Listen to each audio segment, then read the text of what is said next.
can't lose. No, we can't lose. Enjoy it while it lasts. Gambling gods, fickle bunch. Oh, yeah. So easily We affected. have a shooter and a good one coming out for a new point. Get your bets down, ladies and gentlemen. He's a rolling point is 9, place 9. 9 a winner. Got a hot hand. Place your bets, ladies and gentlemen. They bet on absolutely anything. Don't make them prove it. The Cardinals are just fascinating.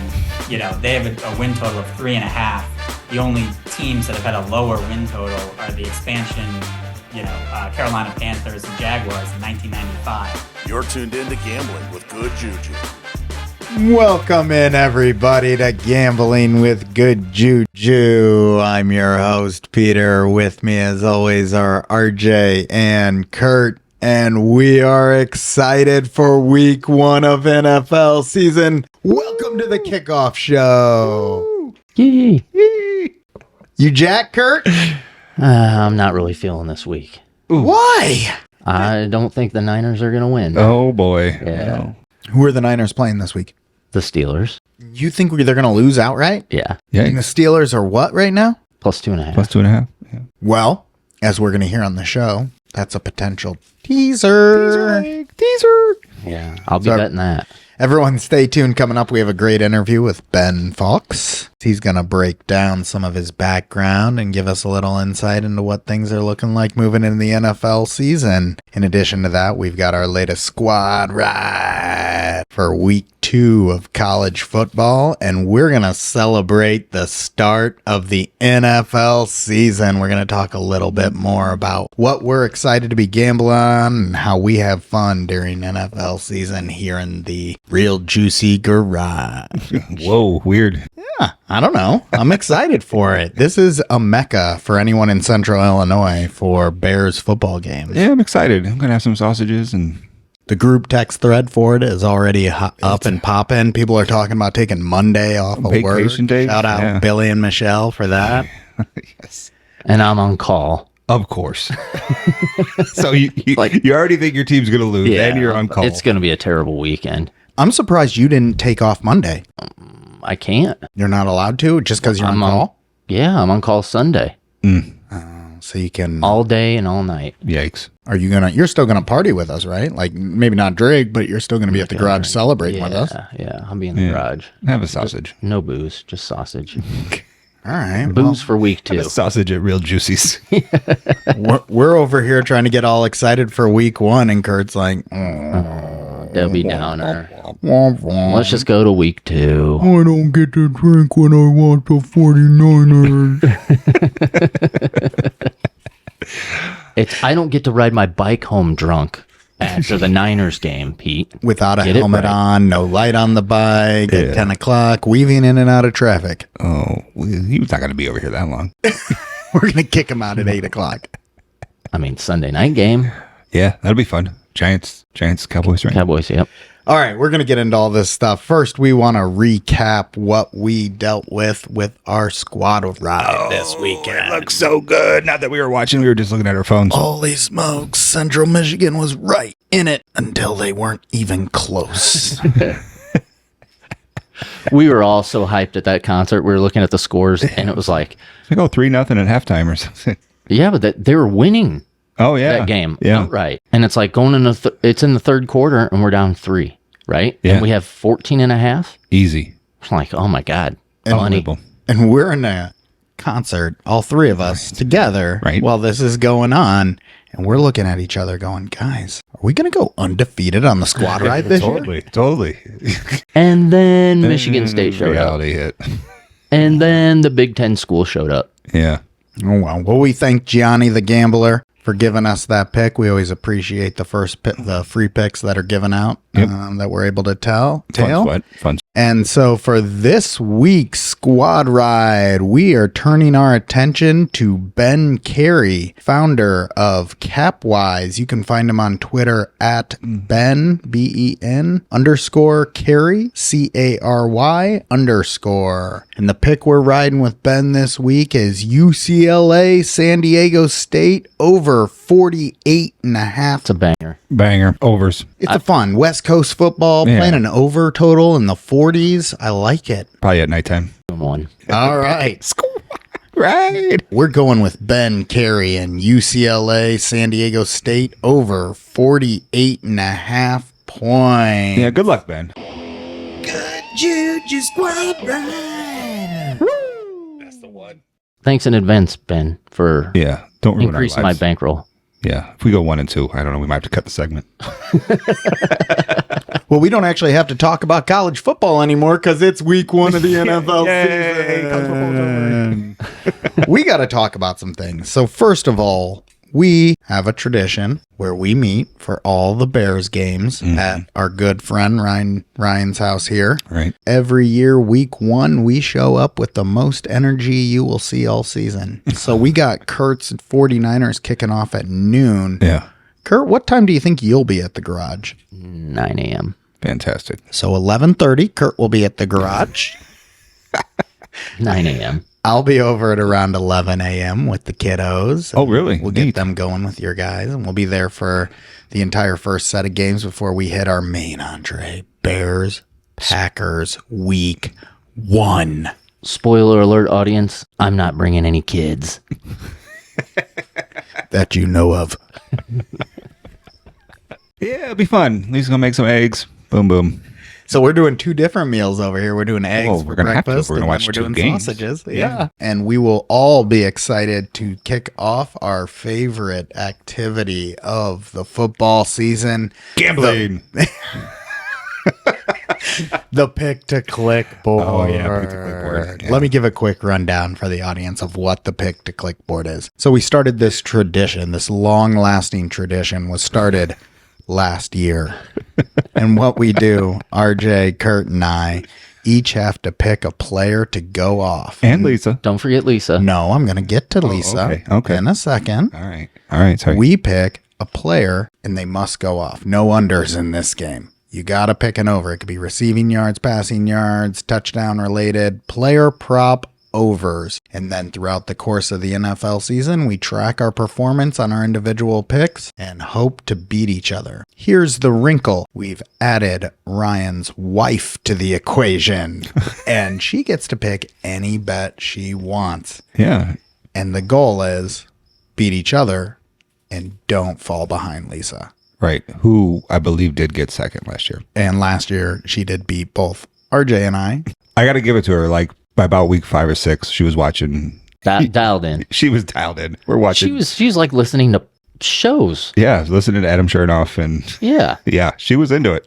And she did came out better ahead, than us. right? Yeah, right. But Kurt did win last year, so he is our returning champion. Yes. Yes, sir. For the pick to click, you have to bet your prop. Oh, right? yeah. You have to bring And your One unit. for Yeah. 1 unit at the line that you got it. Yes. And it goes on the board At that line. at that line. So later in the season, when one of us gets behind and we're flinging out plus 400s, plus 500s in an effort to catch up, We are also burning our cash. Yes. we're still throwing whole units on these, audience. Yes. So it gets a little bit weird at the end of the season when I'm throwing out plus 800s trying to catch up to Kurt and doing the math behind it. Like, well, if I do this, then I can do that.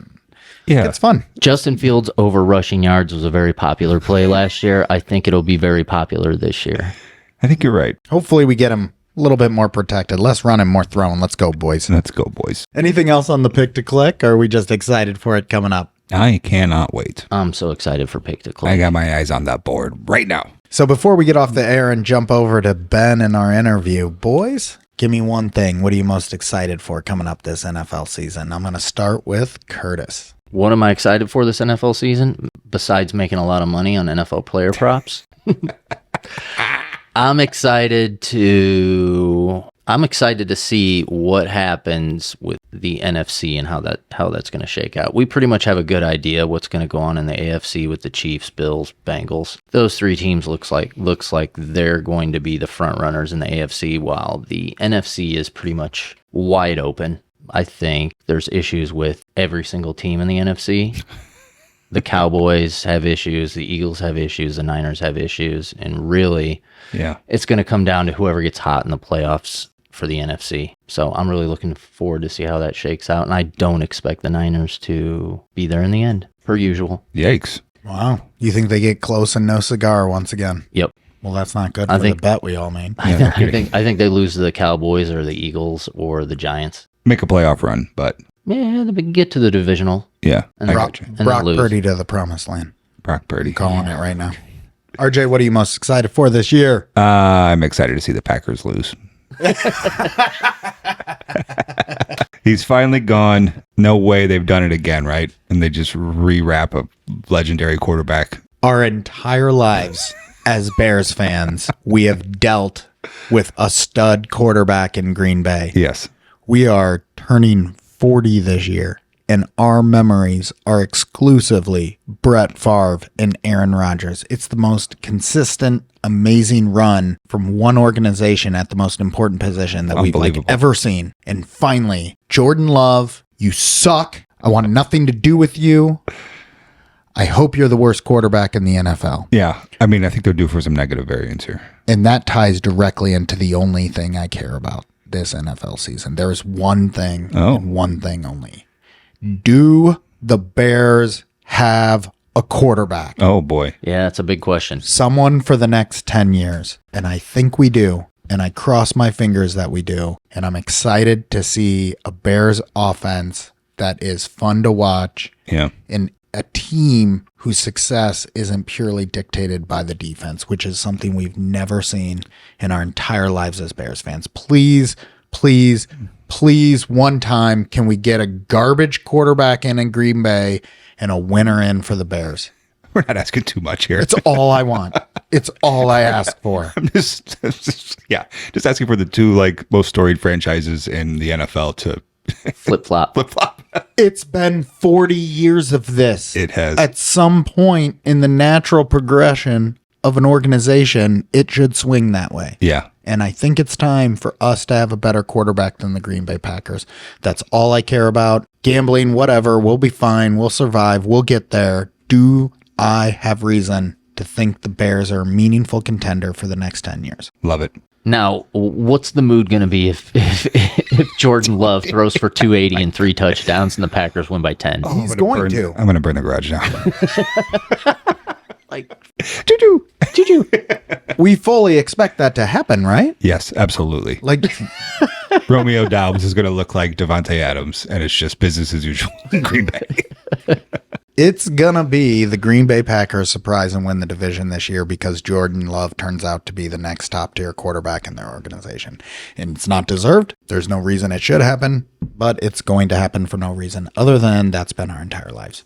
Well, I did take them plus 550 to win the North. The Packers? Yeah. Oh, great. But I also took the Bears, too. Oh, okay. 2 out of 4. I have no faith in the Vikings. Really? Sorry. Yeah, they're... yeah. I think they're going to finish last. Interesting. I'm not high on the Vikings at all. Sorry, Ben. They have some negative variance coming, too, from all the games they won last year by 2 points. Oh, right? yeah. Yeah. Huge regression coming there. And not a believer in the Lions. No. Yeah. No, not at all. Well, I think this plays into why you're so interested in the NFL race or the NFC race in general. Yeah. There's no one standing out. You're like, I don't think the 49ers are going to do this. I don't know who will. I don't really like anything happening in the North. I don't like any of these other teams. So Should be interesting. it'll be a fun race. Yeah. And I like the AFC to rout in the Super Bowl. Whoever it is. Did you already bet on that? We'll see. Can you bet on the conference to win? Yeah, you can. Yeah. I didn't do that, though. All I know is if the Arizona Cardinals make the Super Bowl, I'm not betting against them. I'm going to put 50 cents on them at least. Let me fire up my MGM account. What do you give me, guys? All right, with that reference point, everyone stay tuned. We've got Ben Fawkes coming up, of which you probably just heard several references to the interview. Stay tuned for content from us coming throughout the week. We'll be getting our squad ride up here before this episode comes out, and we're going to have our pick-to-click board up and running, and we'll be sharing pictures and celebrating the holiday weekend as it is with week 1 of NFL. So everyone enjoy your bets. Best of luck. Enjoy the interview, and we'll talk again soon.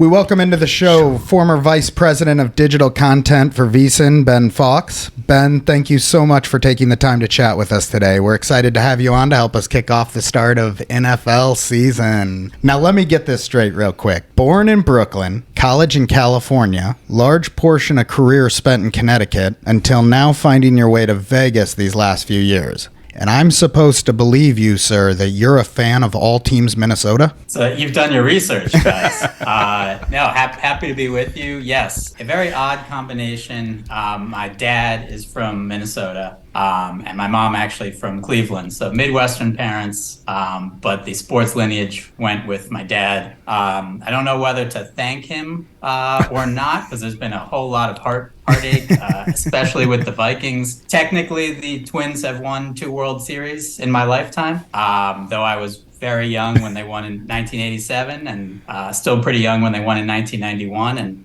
I think they haven't won a playoff game since I was in high school. So they haven't been a lot of success. The Timberwolves had some success with KG, and then the Vikings are the Vikings. So yes, it is true. A diehard fan of all teams Minnesota, especially the Vikings, #1, and certainly have gotten some frequent flyer miles, I guess, crisscrossing the country throughout my upbringing and then career. Awesome. I'll just let you know, we're broadcasting from Peoria, Illinois, where Kirby Puckett played college baseball.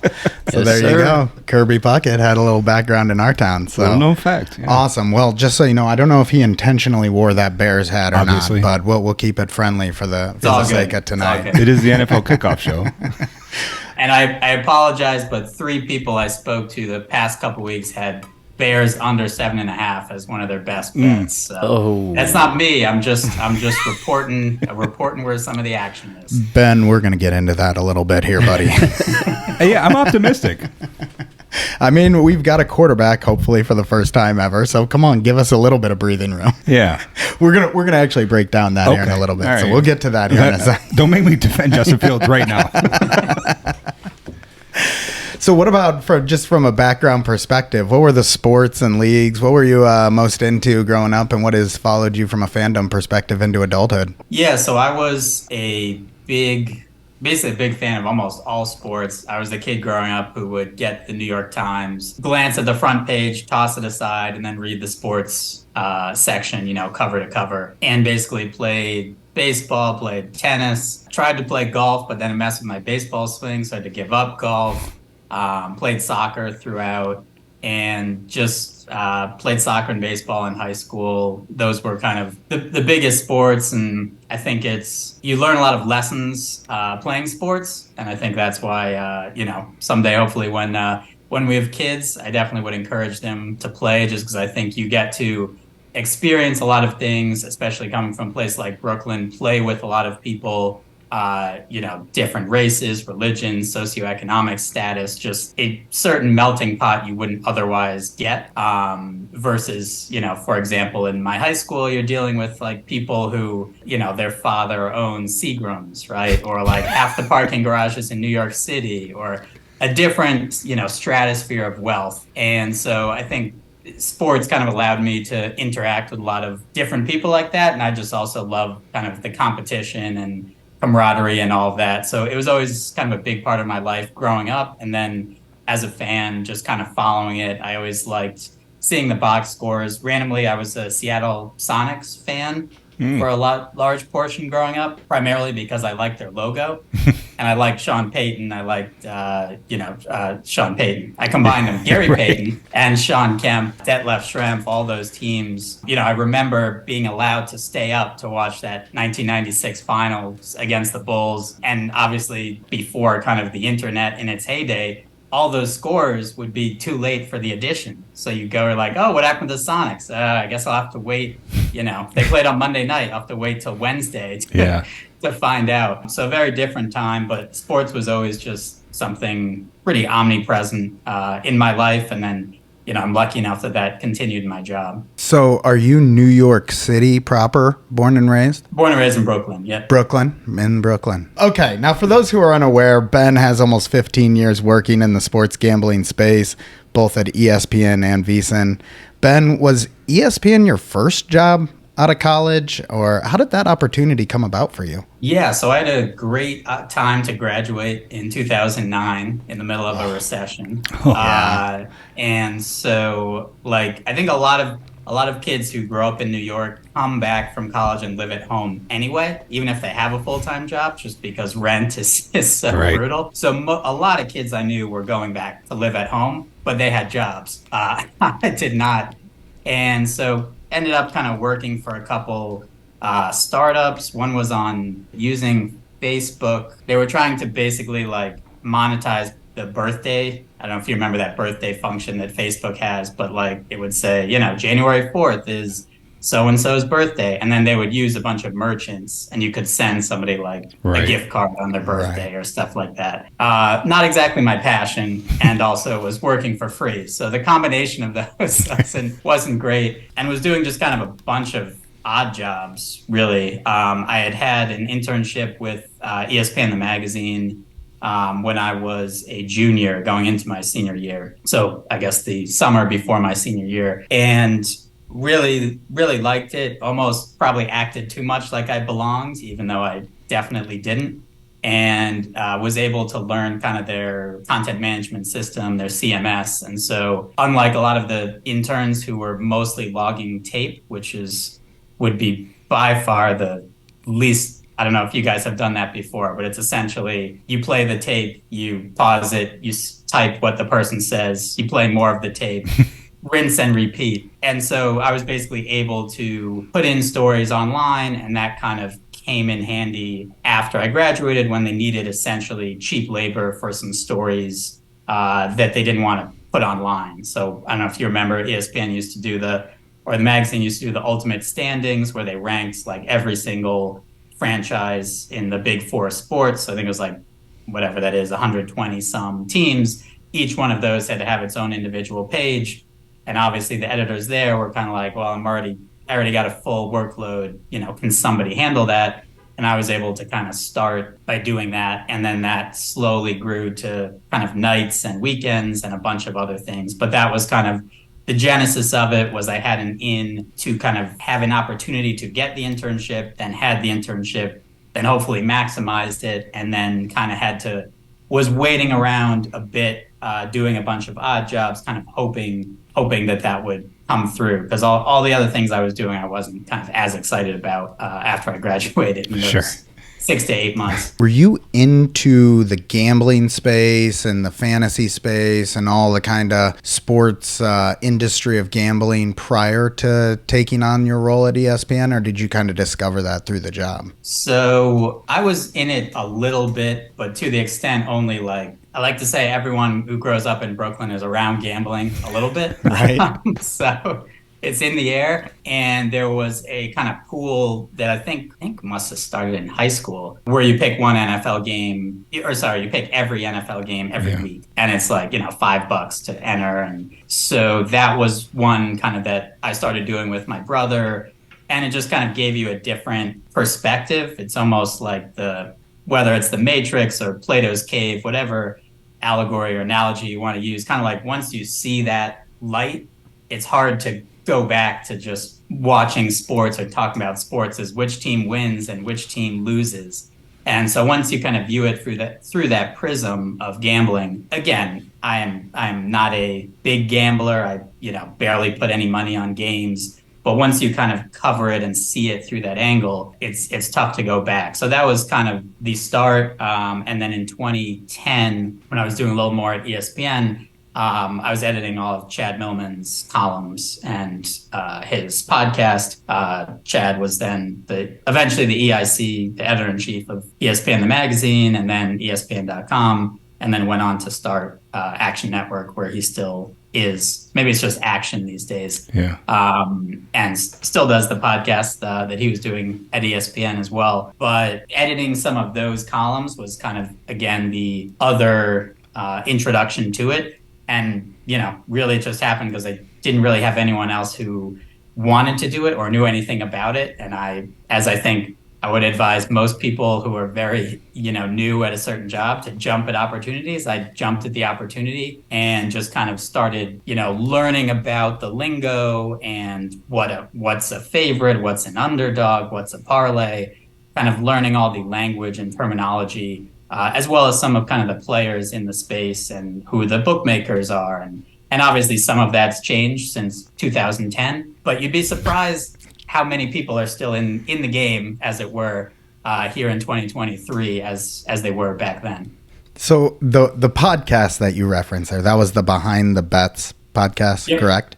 And you produced that, or what was your role with that? Producing's a generous title, I would say. It was more, I would say more at that point, Chad was sending the finished product, and I had to clip certain parts off, edit a little bit, add the intro, chop off the end.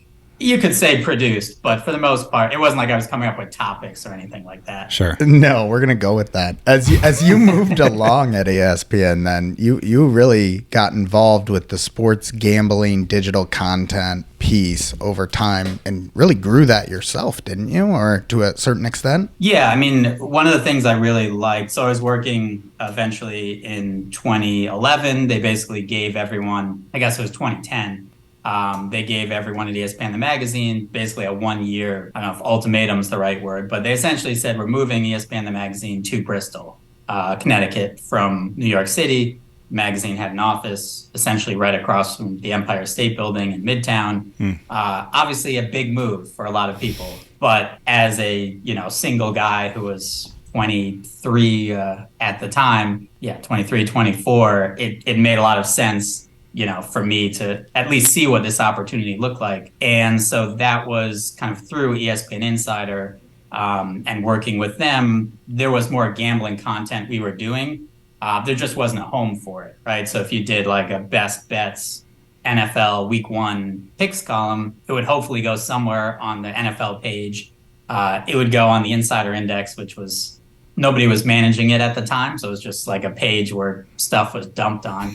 Right. And then it would be available in search. There wasn't exactly the SEO tactics people are using today back then, but that was it. And so it was kind of figuring out who could write this content. We always saw there was an audience for it, and I think that's what was always encouraging, was even though sports betting was only legal in Nevada at that time and for many years, there still was this audience, meaning obviously people are consuming it, people are gambling on it, just not legally. And so you always knew, I think, that if it could ever get legalized, it would be kind of that much more out in the open.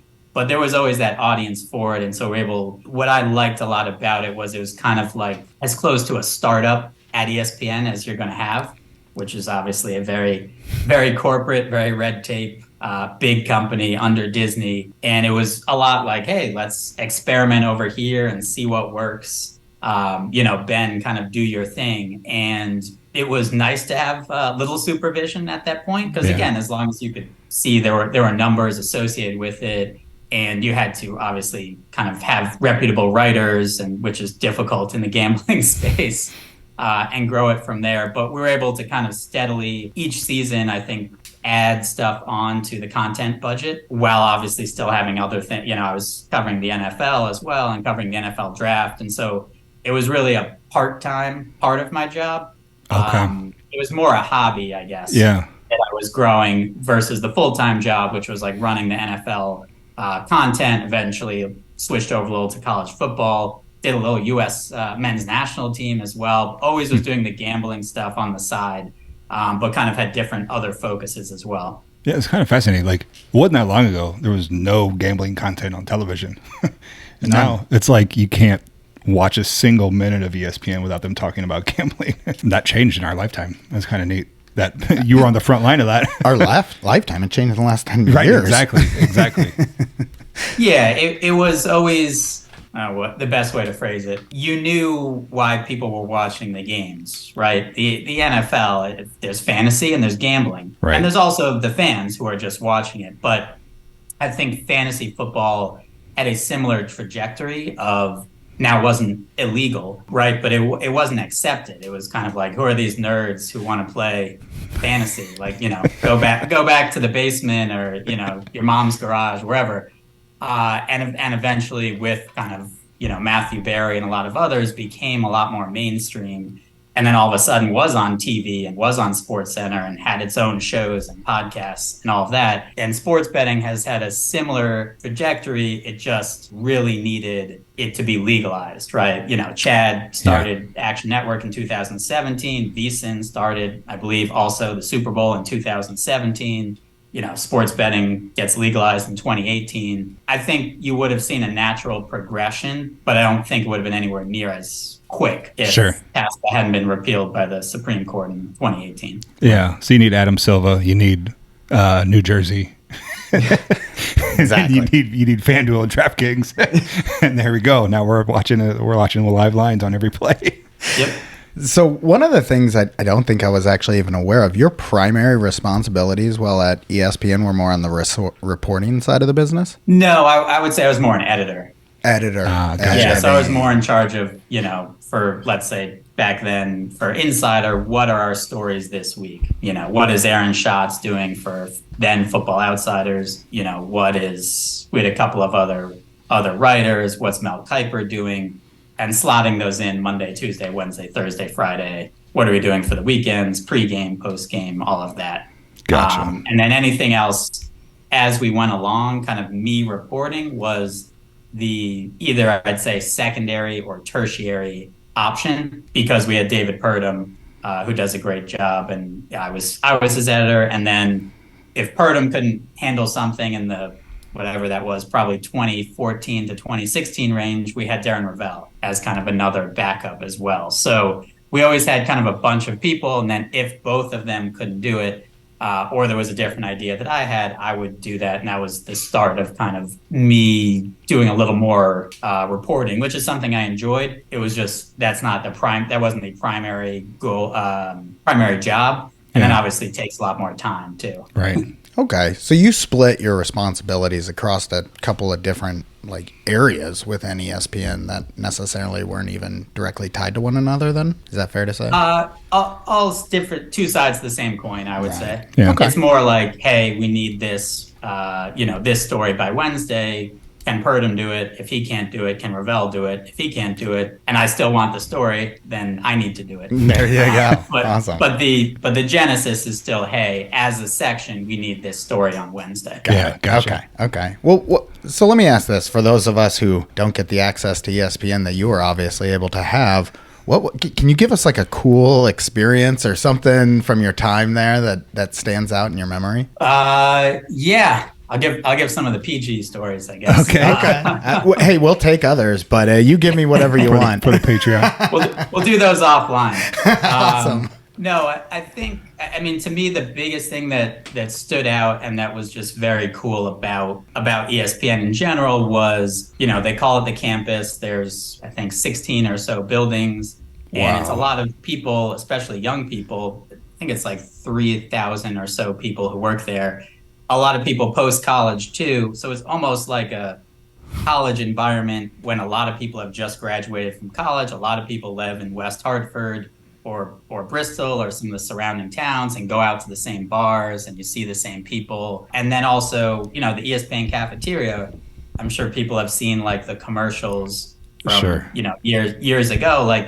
It is really like that. You're just in line and it's there's Adam Schefter, right? Or there's Stephen A. Smith. At Starbucks, you'd see him a lot of mornings. And have you ever seen a mascot in line to get food in the cafeteria?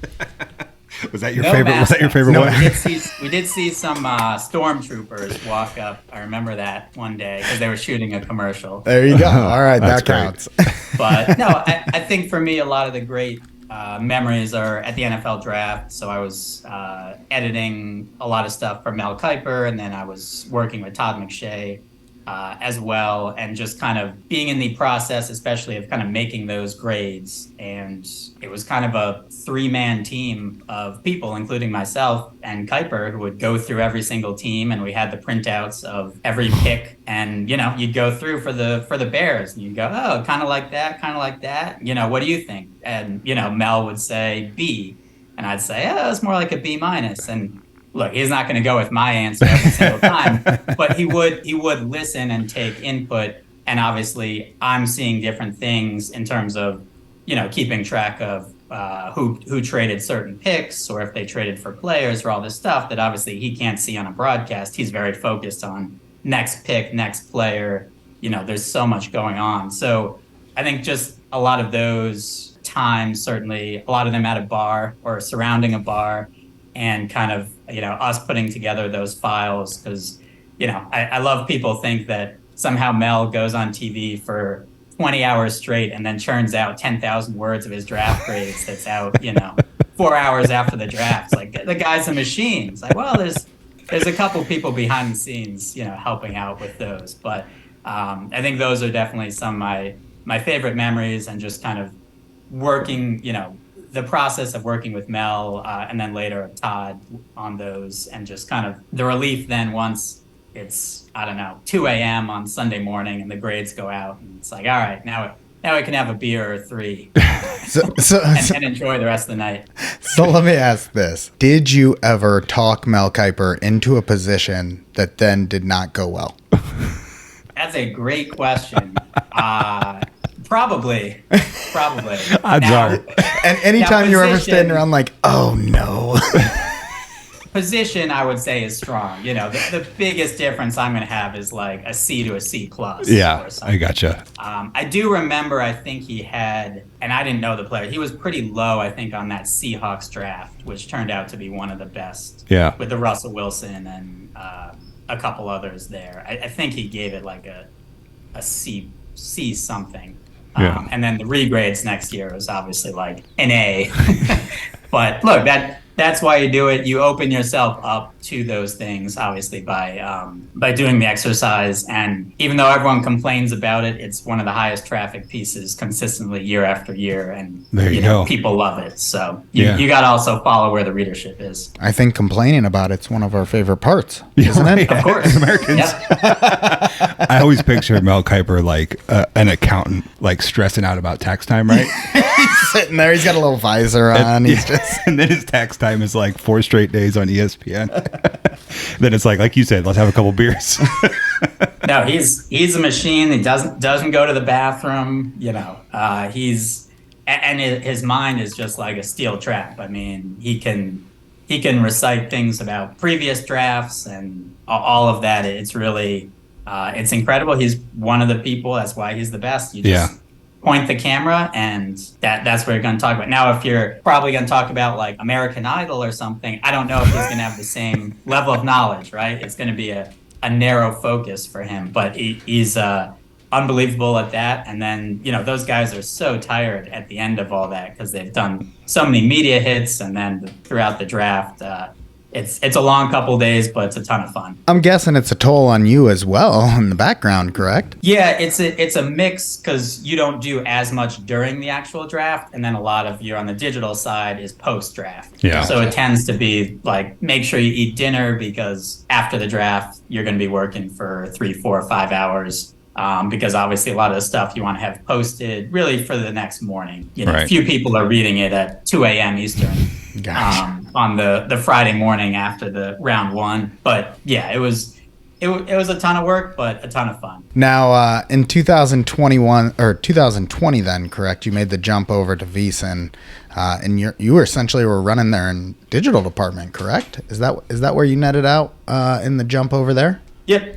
So what went into all that? What went into joining them? What'd you like about the company? Kind of what made you decide VSiN was the right company to get in with at that point in time? So, I mean, there were a couple different things. I think one was just kind of wanting to expand my horizons a bit. And, at ESPN, I'd done a lot of a similar job for several years. And I think kind of felt like I knew what it was, I knew how to do it, but it wasn't as challenging or perhaps on the kind of upward trajectory I wanted to be on. And there are other opportunities at other companies, with VSiN being one of them. I really liked they were kind of, at that point, selling themselves as, and I think as true, as the CNBC of sports betting, right? And really kind of being the go-to source, and it's not just about the short-term trends.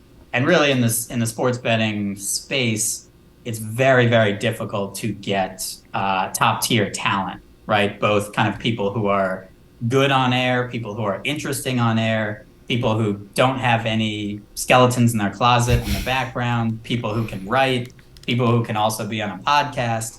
That's not a list of 50 people. And so it might not even be a list of 20 people. And VSiN has a lot of those people. And so that was what was really attractive to me kind of at the time, was having, help kind of create Daily Wager and some of the, segments and look at kind of what they were doing on a daily basis.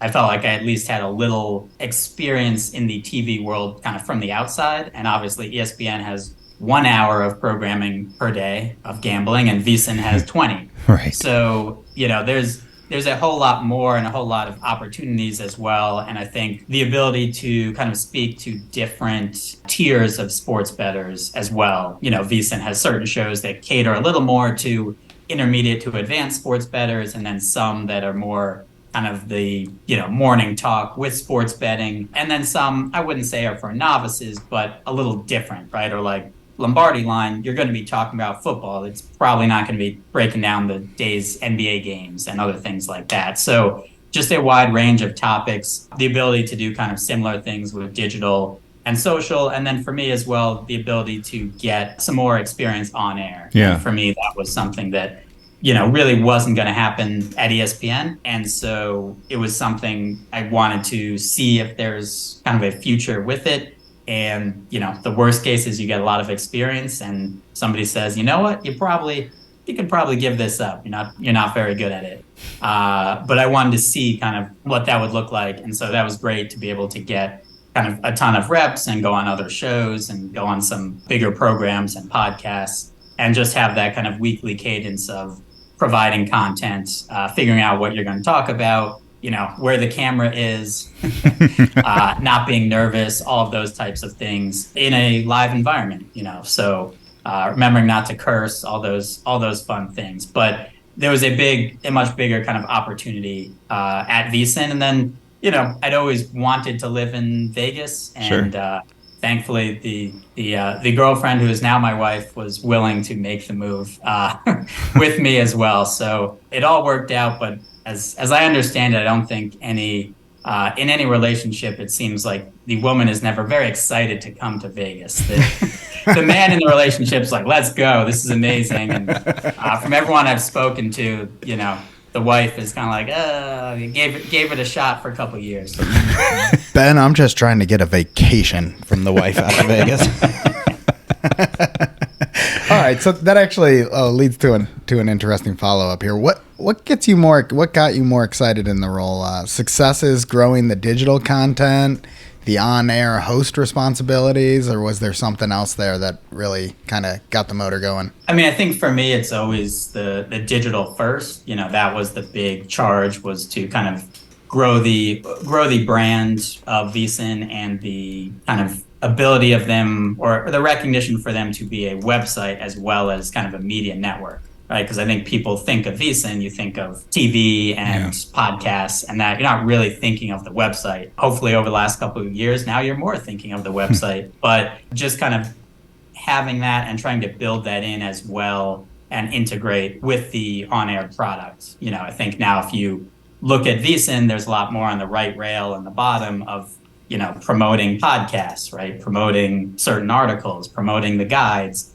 That's a lot of my influence as to, hey, we have a great, platform here. We essentially have our best advertising tool as our shows. Yeah. And VSiN's also distributed on NESN and MASN and some other on Spectrum in LA. So just seizing some of that opportunity as well. And again, those are the types of things that those aren't the rooms I would be in at ESPN necessarily, because VSiN has a lot fewer people. And so there's a lot fewer decision makers in terms of that. So was more of a startup environment.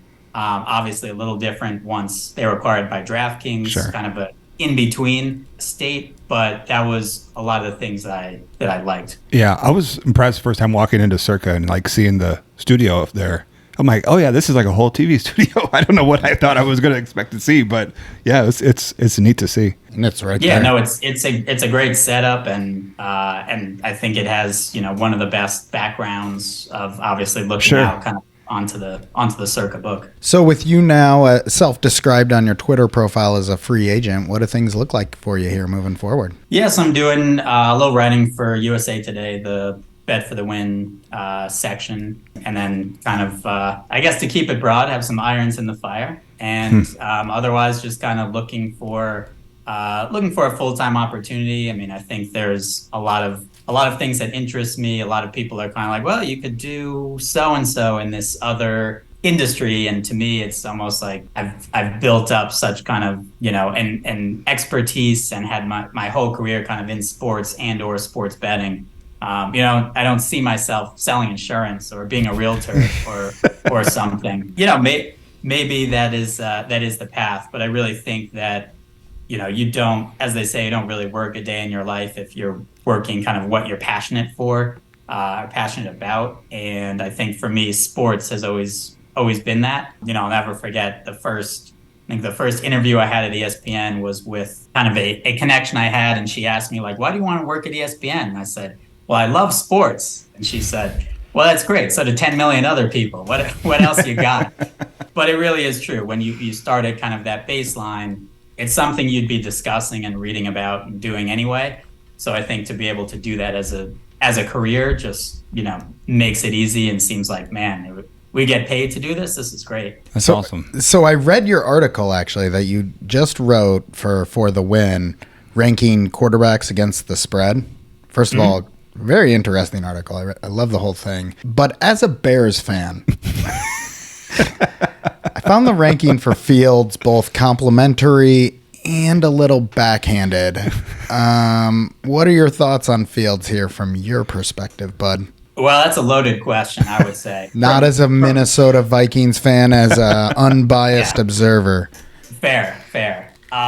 So I think the big thing for those rankings and kind of what I liked, I'd done it, I think 4 years ago for ESPN, but I'd only asked 2 people. And so obviously this time I asked 8 people. You can really kind of smooth out the edges in terms of all the rankings and the averages and really kind of get a sense of that. The other thing with the article was people kept Colt McCoy got cut and then PJ Walker gets released. And so it kept changing a bit.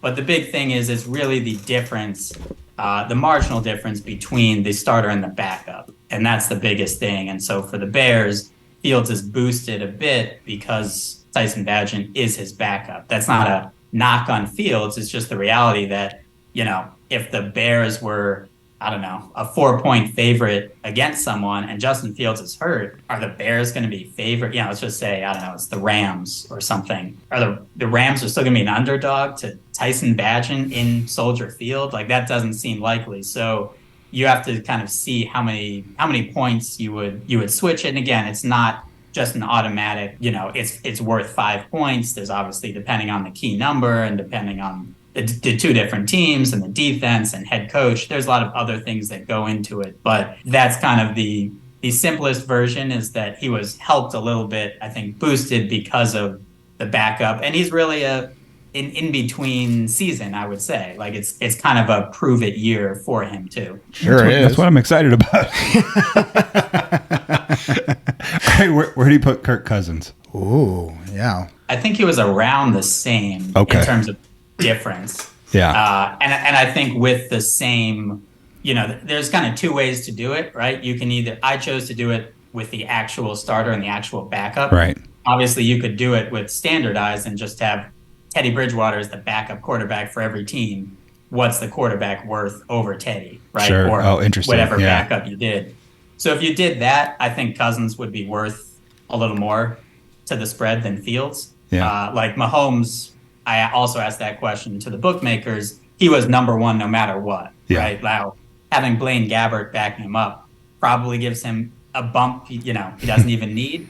But that does impact it. His impact would be muted a bit if he had, Mitch Trubisky, right? Or another quality backup quarterback in there, Teddy Bridgewater, somebody who's I don't know about Andy Dalton, but a veteran, at least we know, is kind of stable versus, the Packers have Sean Clifford, right? He's a rookie. You have no idea. Who is that?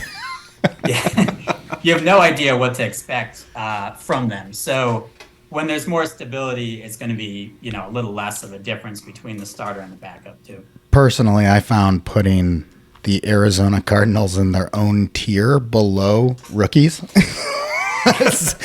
both fair and funny. I tried. You gotta have a little fun with it. And I had originally just put Kyler as the backup because I thought that was more interesting debate of kind of what Colt McCoy versus Kyler Murray would look like. And I think it was about 3.5 points. They had Kyler Murray as better than Colt McCoy. And then Josh Dobbs, I think it was about 4.5 points. But the difference between Josh Dobbs and Clayton Tune is going to be probably, 0 or under a point. So I didn't feel like it was that interesting to have them as a comparison. And they're honestly just a fascinating team to me this season, regardless, because I think they're just going to be a great, much like Colorado in college football, I think they're going to be a fascinating gambling story. So let me ask this then, because we signed up for Circa Survivor for the first time ever this year. Should we chase the Cardinals around this season? Are you going to do that, Ben? I would chase. I think week 1, you and everyone's mother and sister and brother-in-law are going to be on the Commanders. So you have the basic strategy of, do you want to not take them and not take the Commanders and hope that the Cardinals somehow beat them, or pick another team? I think the Commanders are a great pick, unfortunately, because also the Commanders, I believe, are favored in one other game this season outside of week 1. And it's not by a touchdown, I can tell you that. So they're favored by a touchdown over another team. I just don't see Josh Dobbs or Clayton Tune against the Commanders' defense. I don't think the Commanders even need to score on offense. I think it could be 7-3. I'm scared to put $1,000 on Sam Howell. So we're going to talk about this in a little bit, but Kurt was making this exact case to me on Saturday night. He was saying chase him around? Or just week 1 at least. Week 1, take the Commanders. Yeah. Got it. All right. We'll move on. Actually, we got a question in from the audience. Do you mind talking a little bit about reverse line movement with us here real quick? I can do my best, yeah. Okay. All right. So we received a question from a listener, Nick, in York, Pennsylvania. Nick asks, hey, I was wondering if I could get your take on reverse line movement. My buddy introduced me to the concept a couple years ago, and it's worked out well with football, only NFL so far, especially early in the season. It's to the point where football is my most profitable sport to bet on. Just wondering if Good JuJu has an opinion on how you use it in your handicapping. And just for a quick reference for everyone in the audience, reverse line movement in sports betting, it's when a line moves away from the side, receiving the majority of bets. An example would be if the Patriots falling from -7 to -6, despite attracting 75% of spread bets. Now, the question for you here, Ben, is how seriously should reverse line movement, or what have you seen talked about in terms of this being a relevant criteria when making these kinds of wagers? So I think there are some people that would say it's BS or it doesn't mean anything.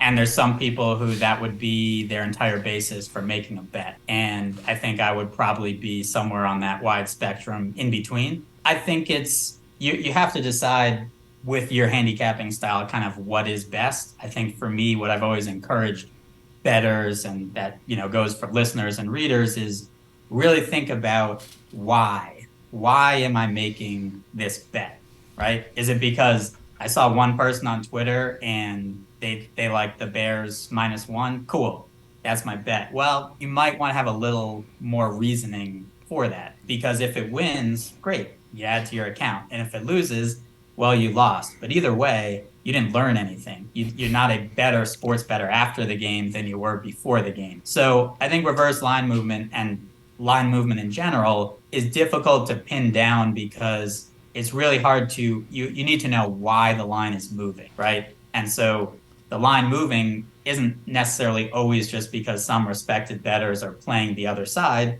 It could also be because there's, potentially a quarterback injury we don't know about, or potentially some other injury on the roster, right? Like we saw today, we saw Travis Kelce, right, hyperextend his knee, and Chris Jones doesn't look like he's going to play. Those two things are probably contributing to the line moving towards the Lions more than respected groups betting on the Lions, right? Because that line's been out for months. at this point. So I think it's something to keep an eye on. In general, the way that the line is moving generally would indicate that respected bettors are on that side. So I would say in general, that's probably the side that you want to be on versus the side that has 80% of the bets. But there's no silver bullet here that if you bet every single reverse line movement, you're necessarily going to win. I think it's something definitely to track, and it's something to use as a factor in your handicapping, but I wouldn't use it as kind of your sole basis for making that bet. So I rewatched the clip today where you were on talking about the Chargers live bet, right? $1 million or whatever to win 12,000, something like that. That was against the Jaguars in the playoffs. Yeah, I think so. And they're up 27-0 or whatever. They lost. Like, that was obviously a DraftKings bet, which is like they own VSiN, right? So like you get the data and it's probably pretty accurate however it comes out. But like, would you get like the actual DraftKings like money and ticket counts on teams to VSiN after they were partners? So all of that is on vsin.com/splits. Okay. So that is through DraftKings. That's through their API. Yeah. That's updating every 10 minutes. Those are the betting splits coming from DraftKings. I know a lot of people have a tough time believing that. Well, that's the thing, right? Because it's interesting to see because, when you look at other boards, I'm just like, how is Wager Talk getting the betting numbers from? Are they connected to all these books and getting all the numbers together? But like with you guys are partners, it's like I do totally trust that number. Yeah, I mean, without throwing anyone under the bus, I would just say if you see a percentage at a sports betting company that doesn't have a book associated with it, it's more than likely from an amalgam of places, not necessarily of the legal nature.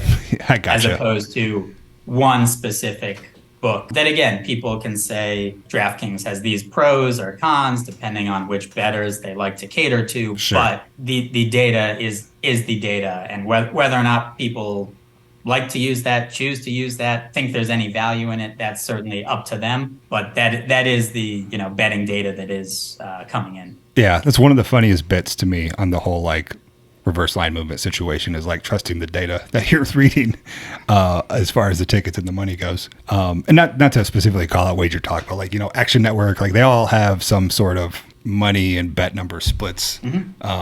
But yeah, when VSiN and DraftKings partner, I'm like, maybe this is just actually the data from DraftKings. Yeah, I mean, so I can vouch that it is. Yeah, I gotcha. Because I helped to set it up. Okay, cool.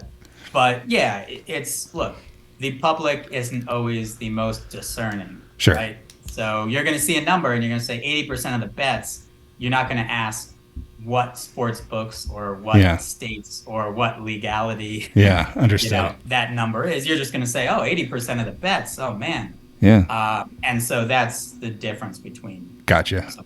Cool. Well, thanks for giving us a sneak peek there. Yeah, go ahead, Kurt. Yeah, well, I just got something to say about that. I think with all the betting groups, the Discords, and even the mass Twitter followings, I've played some lines that were bet by two big groups betting the opposite sides. Yeah. So it moved one way, then it moved the other way. Yeah. So I think that's something to keep in mind too when you're looking at that. There's heavy influencers in the market now that we have this huge space with all these influencers. Yeah. Especially when we talk about these smaller markets, like when you get into talking about like prop markets and things of that nature, it can really move it really fast. Very fast. Yeah. So, and I think that goes back to your point, Ben, when you mentioned it's about knowing the information behind the movement. Yeah. What's causing that movement? Why is it being moved? What do we trust the sources that are moving it? Those sorts of things are going to give you a better idea whether or not to engage in that activity. Yeah, and look, it's really hard to find that out.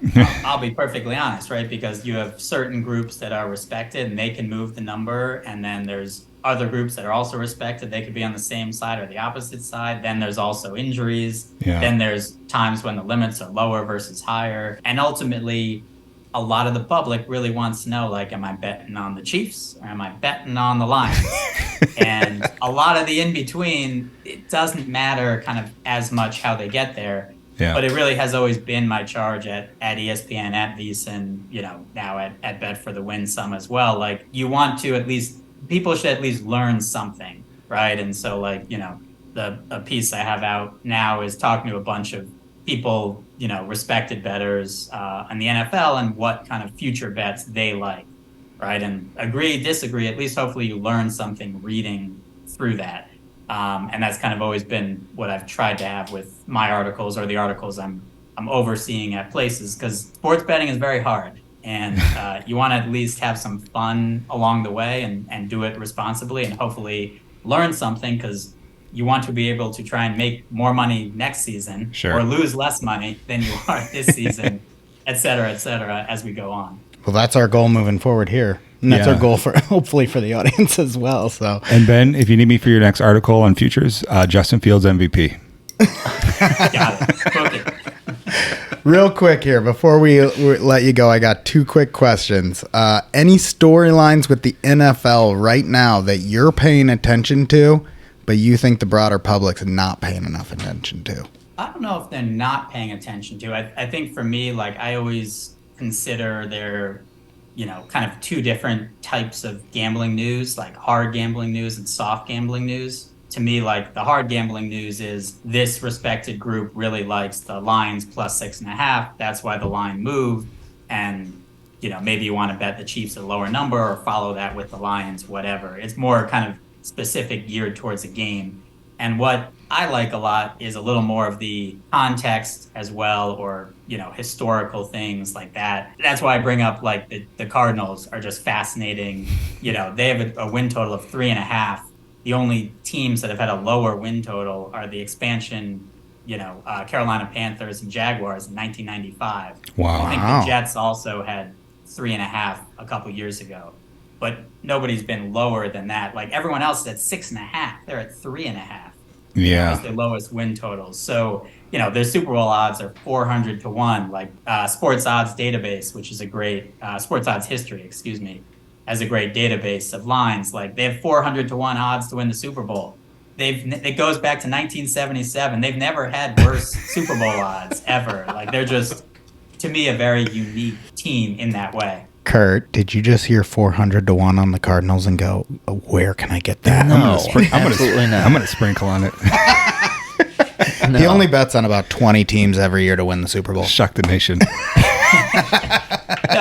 I think the Cardinals are interesting. I think that this is the first time in at least, I think, like 10 years or so, the Packers are favored to miss the playoffs. Yeah. I think there's starting to be some more respected people, and, I've seen some respected groups on, like, the Steelers, for example, to win the AFC North, some Steelers talk, some Packers talk, whereas the public, for example, is all over the Lions to win everything, the NFC North, the Super Bowl, go over their win total, and the Bears, I think, early on, and the Jets. Those are some of, like, the Chiefs are always going to be a public team as well, but those are some of kind of the off-season teams, I think, that nationwide have really kind of captured that interest. I think a lot of sharper bettors look at kind of that next tier of, you probably want a Super Bowl team at least at kind of in the 20 to 1 range, at least to start the season. So some of the bigger bets you've also seen have been on the Chargers, who are in a very interesting team, also in a very difficult division. But those are a couple, smaller ones. I just think the Cardinals are fascinating. They're the only team not to be favored in a single game this season, which doesn't happen a lot. So they're just, I'll be keeping an eye on them, I guess. And look, they'll win some games, they'll cover some games. The teams getting a lot of points still generally do well. They do have NFL players as well. But I think they'll be one of the fascinating stories kind of to cover this season. Do you like the under? I did bet it at 4.5. No, you got it at 4.5. Nice. Good. Good work. It's tough to take it at 3.5. It's tough to take an under. I'm still tempted based on what you're saying. Squad ride? Well, let me ask this. So now as we head into week 1, have you looked at the market? Is there anything that you're liking this week? I think that in the more entertainment version, I do think that when you have some of those historically profitable teaser legs, which are generally you're betting an underdog up through 3 and 7. So, for example, the Pittsburgh Steelers are like a 2.5 point home favorite. You can tease them a 6-point teaser with another team to get them to 8.5. Things like that. Everyone's gonna have the Commanders in a teaser, from -7 to -1. One that I took before, which isn't available, but I still probably like them to win. Unfortunately, is the Packers. I just think they're better. I just think they're better than the Bears. I think line opened Bears -3, which I didn't really understand. It's down to Bears -1. Yeah. And the Packers could go off as a favorite potentially. I think you might be right about that. I think the Packers are going to get all the money. And the Bears are going to win. And the Bears are going to win. So there you go. If the Bears win, you guys We'll tweet you. fine. But no, I honestly looked at all the games with my brother. We did kind of an initial take, and week one is tough. For example, like the Falcons are a 3.5 point favorite over the Panthers. Good luck. I don't think the Panthers are very good, but do I want to take the Falcons as more than a field goal favorite?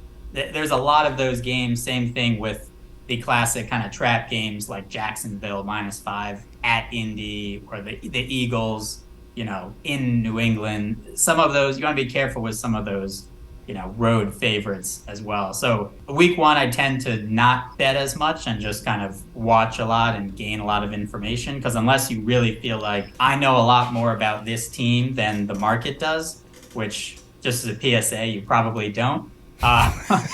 It's probably better to just look at it, gather your own opinions, go through some stats, and kind of attack it. And also, that's why there's in-game wagering, right? It's like you can look at the game, and in the first quarter, it might be very apparent that the Lions are playing really well and have a good chance to beat the Chiefs if Kelsey isn't playing and Chris Jones isn't playing. And all of a sudden, the pregame before, which was Chiefs -6.5, it may look like a pick'em game pretty quick. Well, here's what I'm going to do, Ben. I'm going to tease the Commanders and the Steelers here. Love it. And if it wins, I'm going to give you full credit. And if it loses, don't worry, I'll take it on my own shoulders. All right. That works. You can find Ben on Twitter at bfawkes22 or check out his latest content at Bet for the Wind on USA Today. Ben, thank you so much for joining us. We wish you the best of luck moving forward, and we certainly hope to talk again with you soon, buddy. Yeah, sounds great. Thanks for having me, guys.